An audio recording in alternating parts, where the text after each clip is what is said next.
यत्साङ्ख्यैः प्राप्यते स्थानं तद्योगैरपि गम्यते एकं साङ्ख्यं च योगं च यः पश्यति स पश्यति यत्साङ्ख्यैः ಇಲ್ಲಿ ಯ ಮೇಲೆ ಆಘಾತ ಯತ್ಸಾಂಖ್ಯೈಃ ಯ ಆದ ನಂತರ ಅರ್ಧ ತಕಾರ ಮುಂದೆ ಸಾಂಖ್ಯೈಃ ಸಾ ದೀರ್ಘ ಅದರ ನಂತರ ಕ ವರ್ಗದ ಅನುನಾಸಿಕ ಅಂಗ ಖ್ಯೈಃ ಅರ್ಧ ಖ ಪೂರ್ತಿ ಯೈ ವಿಸರ್ಗದ ಉಚ್ಚಾರಣೆ ಅರ್ಧ ಫ ರೀತಿ ಯತ್ಸಾಂಖ್ಯೈಃ ಪ್ರಾಪ್ಯತೆ ಸ್ಥಾನಂ तद्योगैरपि गम्यते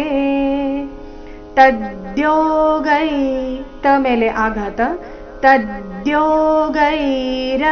गम्यते ग मेले आघात गम्यते एकं साङ्ख्यं च योगं च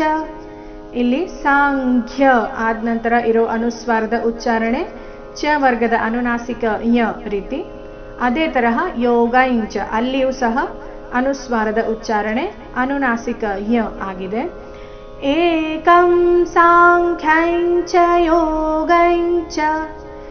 ಯಃ ಪಶ್ಯತಿ ಸ ಪಶ್ಯತಿ ಕೊನೆಯ ಚರಣದಲ್ಲಿ ಎಲ್ಲವೂ ಹ್ರಸ್ವ ಆದ ಕಾರಣ ಯಃ ಪಶ್ಯತಿ ಸ ಪಶ್ಯತಿ ಮಧ್ಯದಲ್ಲಿ ಎಲ್ಲಿಯೂ ಪಾಸ್ ಮಾಡಬಾರ್ದು ಯ ಆದ ನಂತರ ವಿಸರ್ಗ ಇದೆ ಯಫ್ ಪಶ್ಯತಿ ಸ ಪಶ್ಯತಿ ಪಶ್ಯತಿ ಅಲ್ಲಿ ಪ ಮೇಲೆ ಆಘಾತ ಬರಬೇಕು ಪಶ್ಯತಿ ಈ ರೀತಿ ಪೂರ್ತಿ ಶ್ಲೋಕ ಯತ್ ಸಾಂಖ್ಯೈಃ ಪ್ರಾಪ್ಯತೆ ಸ್ಥಾನಂ ತದ್ಯೋಗೈರಪಿ ಗಮ್ಯತೆ एकं साङ्ख्यं च योगं च यः पश्यति स पश्यति